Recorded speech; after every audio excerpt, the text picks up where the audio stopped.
نبی کریم صلی اللہ علیہ وسلم ارشاد فرماتے کہ فرمایا کہ جو انسان جسم کے 2 اعضاء کا کہ مجھے ضمانت دے دے میں انہیں جنت کی ضمانت دیتا ہوں. سبحان اللہ سبحان اللہ. ایک کون سی؟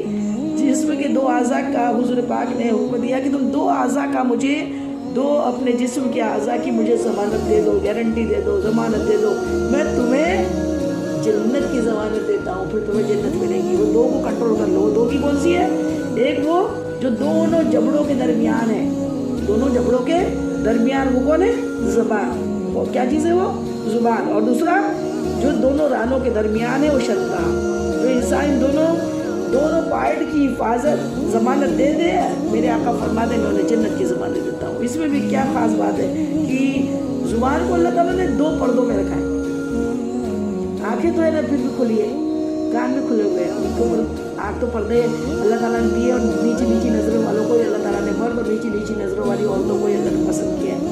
لیکن جو زبان ہے نا، اس زبان کو اللہ تعالیٰ نے 2 بڑے پروٹیکشن دیے ہوئے ہیں. ایک پروٹیکشن ہے دانتوں کے جبڑا، دانتوں کے بیچ وہ اتنی خطرناک اس میں وہ رہتی ہے، لیکن پھر بھی بہت چلتی ہے. کہاں بیچ میں آئی ہو تو اللہ کا نظام ہے، ورنہ کب کتنے بار کچل جائے اور کتنے بار اس کا قیمہ بن جائے. لیکن یہ اللہ ہے جو اسے چھوٹ دے رہا ہے، ڈھیل دے رہا ہے، وہ چل رہی ہے.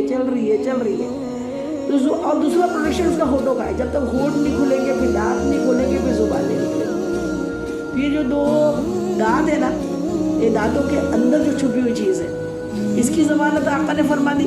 اور ایک 2 رانوں کے بیچ، اس کو بھی 2 پردے ہیں. شرمگاہ پہ عام طور پہ 2 کپڑے پہنے جاتے ہیں. باقی جگہ تو ہم 1 کپڑا پہنتے ہیں، لیکن شرمگاہ کو چھپانے کے لیے 2 کپڑے پہنے جاتے ہیں. ایک تو جو شلوار ہوتی ہے، اس کے بعد پھر اوپر سے کرتا آتا ہے. 2 کپڑے آتے ہیں. ویسے 2 پردے زبان پہ بھی ہیں، 2 پردے ہمارے شرمگاہ کے اوپر بھی ہے. یہ دونوں کی ضمانت کا میرے آقا نے حکم دیا کہ اگر تم نے اس دونوں کا صحیح استعمال کیا، غلط نہیں کیا، تو پھر جنت میں جاؤ گے. سبحان اللہ سبحان اللہ سبحان اللہ. قیامت میں جو انسان جہنم میں جائیں گے نا، وہ اکثر زبان کے غلط استعمال ہونے کی وجہ سے جائیں گے. تو یہ زبان ہمیں جہنم میں بھی لے جا سکتی ہے، جنت میں بھی لے جا سکتی ہے. اور یہ اس کا انجام کیا ہوتا ہے کہ جو اگر یہ چیزوں کا پاس نہیں رکھتا، پھر وہ تو اللہ پر وہ پھر جہنم کے لیے تیار ہو جاتا ہے. ایک بزرگ تھے حضرت خواجہ باقی باللہ رحمۃ اللہ علیہ. یہ جو تھے نا، یہ اکثر خاموش رہا کرتے تھے، زیادہ باتیں نہیں کرتے، اکثر خاموش. زیادہ ولی کی تو پہچان ہی وہ ہے. ولی کیا ہوتا ہے؟ جو کم کھاتا، کم بولتا اور کم سوتا ہے. یہ ولی کی یہ خاص 3 نشانیاں ہیں، جو بولے کم، کھائے کم اور سوئے کم. یہ تینوں نشانیاں جو ہے نا ولی کی نشانی ہے. تو یہ حضرت خواجہ باقی باللہ رحمۃ اللہ علیہ جو تھے نا، بلند پائے کے بزرگ ہیں، یہ اکثر خاموش رہتے. آپ کچھ نصیحت کیا کریں تاکہ تو لوگوں نے کیا کیا کہ وہ ان کے پاس میں گئے اور کہا کہ حضرت آپ بہت خاموش رہتے، کچھ بولا کریں نا، آپ کچھ نصیحت کیا کریں تاکہ لوگوں کو کچھ فائدہ ہو آپ سے. آپ کچھ نصیحت کیا کریں. حضرت نے بہت ہی پیاری سونے کی ڈلیوں والی بات کی، بہت ہی پیاری. حضرت نے فرمایا جس نے ہماری خاموشیوں سے کچھ نہیں پایا، وہ ہماری باتوں سے بھی کچھ نہیں پائے گا. سبحان اللہ سبحان اللہ. جس نے ہماری خاموشیوں سے کچھ نہیں پایا، پھر وہ ہماری باتوں سے بھی کچھ نہیں پائے گا. اسے باتوں سے کیا ملے گا؟ پھر خاموشیوں میں بھی دیکھو نا کہ وہ کیسے خاموشی، کیسے برداشت کر رہے ہیں، کیسا صبر کر رہے ہیں، وہ دیکھنا ضروری ہے. اور خاموشی کے فائدے بہت ہیں. بہت سی بار خاموشی میں بھی بہترین جواب ہوتا ہے. یہ ضروری نہیں کہ شوہر نے ذرا سی بات کہی تو بیوی کو بھی بولنا لازمی ہے، یا بیوی نے کوئی بات کی تو پھر شوہر ہی اس کا جواب دیتا. پھر کئی بار مخاطب کی بات کا بہترین جواب خاموشی ہوتی ہے. کہ آپ خاموش ہو جائے، بات ختم ہو جائے گی. شیطانی تو ہوتا ہے جو شوہر بیوی میں جھگڑے کراتا ہے. تو ہم اس بات کو نہ بھولیں کہ خاموش رہنے سے بھی انسان کا پیغام دوسروں تک پہنچ سکتا ہے.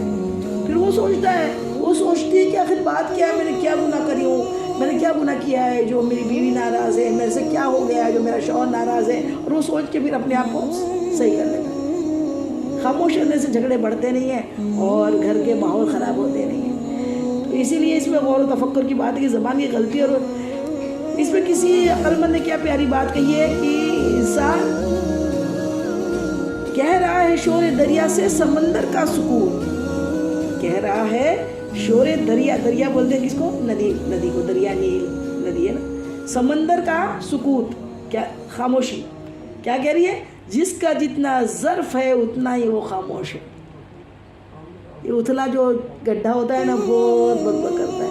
उथला जिसमें कुछ होता नहीं है ना नॉलेज, उस पर एक हल्का सा जो गड्ढे पड़े रहते हैं ना बारिश के, उसमें आप पानी भरा होता है, एक पत्थर डालो छाप से आवाज़ आती है। समुद्र में आप कितने पत्थर उछालो ना, कोई आवाज़ नहीं है, खामोश होता है वो, आवाज़ आती है। तो जिसका जितना ज़र्फ है उतना ही वो खामोश है। कितनी बड़ी बात है, कितनी बड़ी बात है कि खामोश है ना, तदब्बुर और तफक्कुर करना और अक्लमंदी की अलामत होती है, और इंसान को उसके समझदार होने की पहचान भी होती है खामोश रहना।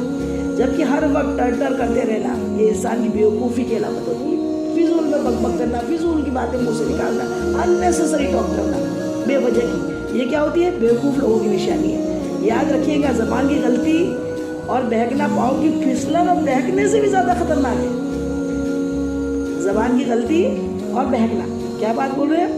ज़बान की गलती और बहकना पाँव की फिसलन और बहकने से भी ज़्यादा खतरनाक होता है। पाँव फिसल गया ना तो इंसान फिर उठ सकता है, पाँव फिसला तो इंसान उठ सकता है, लेकिन अगर ज़बान फिसल गई ना तो वो लफ्ज़ फिर वापस नहीं आते। तीर एक बार कमान से निकल जाता है ना, तो उसी तरीके से वो वापस नहीं आता। उस तरीके से ज़ुबान से कहे लफ्ज़ जो है ना, हमने जिसको बोल दिए वो कभी वापस आने वाले नहीं है। तीर से कम ज़ख्मी होता है इंसान, ज़ुबान से ज़्यादा ज़ख्मी होता है। तो इसलिए ज़ुबान को जिस कदर हो सके, तो इंसान की ज़बान बेकाबू हो तो इंसान की मौत का फैसला वही कर देती है। अल्लाह एक मरतबा दुरूद पाक पढ़ लीजिए। अल्लाहुम्मा सल्ली अला सय्यिदिना शफीना हबीबना मौलाना मुहम्मद व अला सय्यिदिना मौलाना मुहम्मद व सल्लम सलातो व सलामुन अलैका या रसूलल्लाह सल्लल्लाहु तआला अलैहि वसल्लम। हमारे बुजुर्गों ने एक बात फरमाई है कि अगर कोई आदमी आलिम के सामने बैठे ना तो अपनी ज़ुबान को संभाल कर बैठे। क्या कहा है? आलिम के सामने बैठो तो ज़ुबान को संभाल कर बैठे। अगर ज़बान से कोई लफ्ज़ इधर उधर निकल गया ना तो शरीयत का फतवा उसको बता देगा। कुछ भी बोल दिया तो क्या होगा? शरीयत का फतवा आपको मिल जाएगा। और अगर हाकिम के सामने बैठो, बादशाह की, तो अपनी आँख को संभाल कर बैठो। अगर आँख इधर उधर गई तो हाकिम अपनी ताकत का इस्तेमाल करेगा। और अल्लाह वालों के पास बैठो तो अपने दिलों को संभाल के बैठो। अल्लाह वालों के, क्योंकि हदीस पाक क्या है? अल्लाह वाले अल्लाह के नूर से देखते हैं, उनको कोई उल्लू बना नहीं सकता। वो दिल के अंदर की बात पढ़ लेते हैं, दिल के अंदर क्या चल रहा है, वो क्या कर रहा है, वो क्या हरकतें कर रहा है, वो सब उसको मालूम हो जाता है। क्योंकि वो अल्लाह वाला खुद अपने आँख से नहीं देखता, अल्लाह वाला अल्लाह के नूर से आगे वाले को देखता है। तो इसीलिए क्या कहा कि अगर अल्लाह वाले के पास अल्लाह वाले के पास बैठो तो क्या करो? आलिम के पास बैठो तो ज़ुबान को संभाल के बैठो, और हाकिम के पास बैठो तो आंखें संभाल के बैठो, और अल्लाह वालों के पास बैठो तो अपने दिलों को संभाल के बैठो। इसलिए कि ये लोग दिलों के जासूस होते हैं। बंदे के दिल की कैफियत और बात अल्लाह ताला उनके दिलों में खोल देता है। बंदे के दिलों की कैफियत और जो बातें हैं ना अंदर की, वो अल्लाह ताला उनके ऊपर खोल देता है। और यह भी पक्की बात है, लंबी ज़बान हमेशा ज़िंदगी को छोटा कर देती है। यानी ज़बान की वजह से आदमी ऐसी मुसीबत और गमों में घिरा होता है कि ये गम उसकी ज़िंदगी को कम कर देते हैं। तलवार का वार जो होता है ना जिस्म पर पड़ता है, जबकि ज़बान का वार दिल पर पड़ता है। तलवार का घाव भर जाता है, लेकिन ज़बान से लगा ज़ख्म जल्दी नहीं भरता। बल्कि जिन रिश्तों नातों को तलवार नहीं काट सकती, ज़बान उन रिश्तों नातों को एक लफ्ज़ में काट कर रख देती है। तो तलवार का नुकसान इतना नहीं होता जितना ज़ुबान का होता है। और यह भी हकीकत है कि बंद मुंह के अंदर मक्खियाँ नहीं घुसा करती। मक्खी मुंह में तब घुसेगी जब मुंह खुला रहेगा। मालूम क्या हुआ?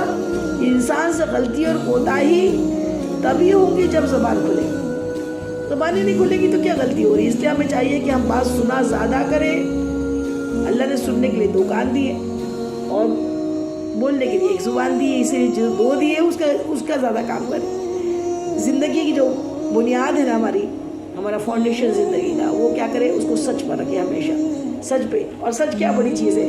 सरकार गौसुल आज़म का महीना चल रहा है, पीरा ने पीर दस्तगीर, पीरे पीरा मीरे मीरा, सरकार गौसे आज़म का ये मारदुल आखिर चल रहा है।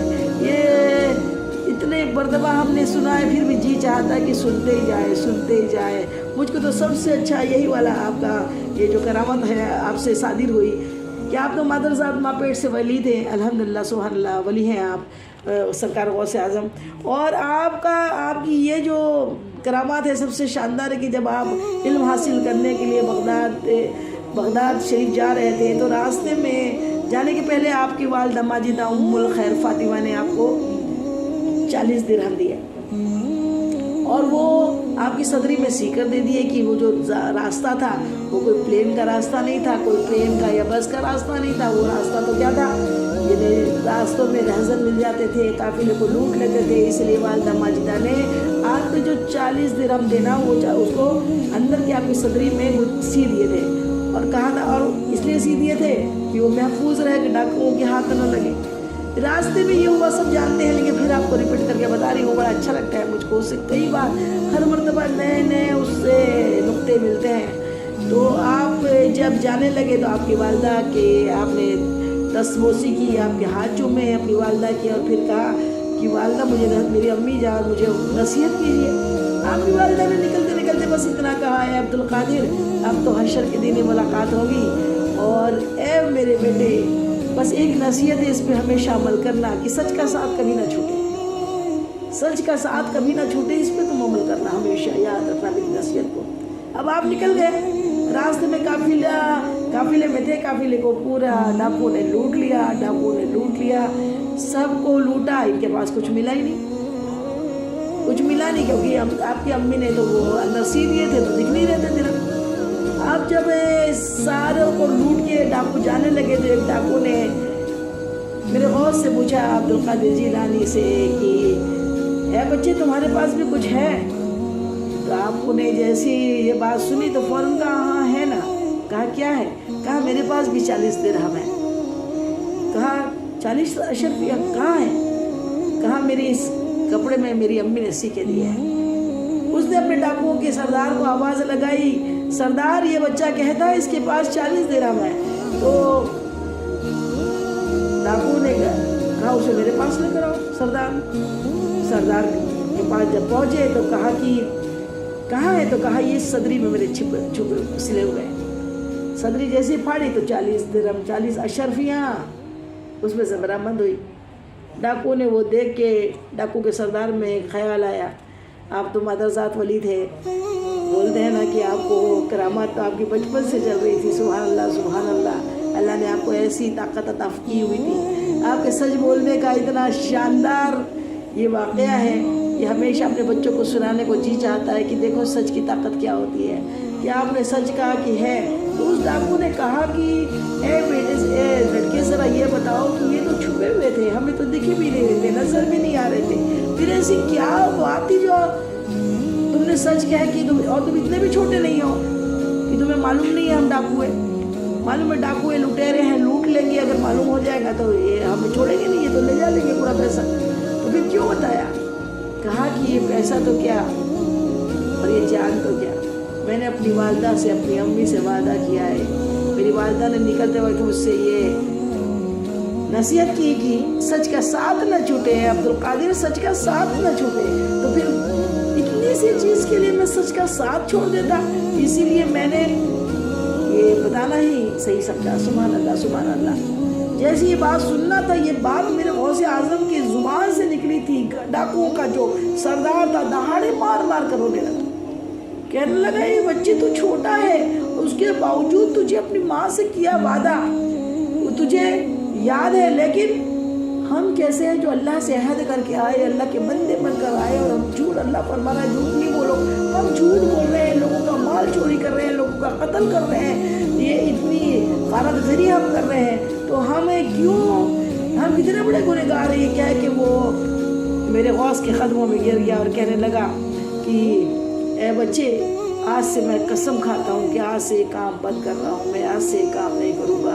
एक सच बोलना इतनी बड़ा हो कि आम इंसान ही डाकुओं का सरदार जिससे हज़ारों कत्ल किए हो गए, जिसने हज़ारों लोगों को लूटा था, अल्लाह ताला ने उसके दिल को चेंज कर दिया और उसने कहा, उसने तौबा कर ली। उसने कहा कि मैं तुम्हारे हाथ पर ही तौबा करता हूँ कि आज के बाद मैं कभी झूठ नहीं बोलूँगा, मैं अपने अल्लाह का पाबंद बन जाऊँगा, सच बोलने वाला, डरने वाला बन जाऊँगा। जितना जैसी सुनना था उसके साथ जो उसके 40 डाकू थे, जो उसके चेले, उन सब ने कहा کہ سردار برے کام میں تو ہم آپ کے ساتھ تھے، اب جب آپ نے توبہ کر لی ہے، اچھے کام کے لیے تیار ہو گئے ہو، تو پھر ہم کیوں آپ کا ساتھ نہ دیں؟ اور یہ کیا کہ 40 کے 40 سرکار غوث اعظم کے ہاتھ پر توبہ کر کے کامل ولی بن گئے۔ سبحان اللہ سبحان اللہ۔ یہ زبان ہے کہ ابھی توبہ کی، کیا تو ڈکیت تھے اور کیا تو ولی بن گئے۔ یہ زبان ہے اور یہ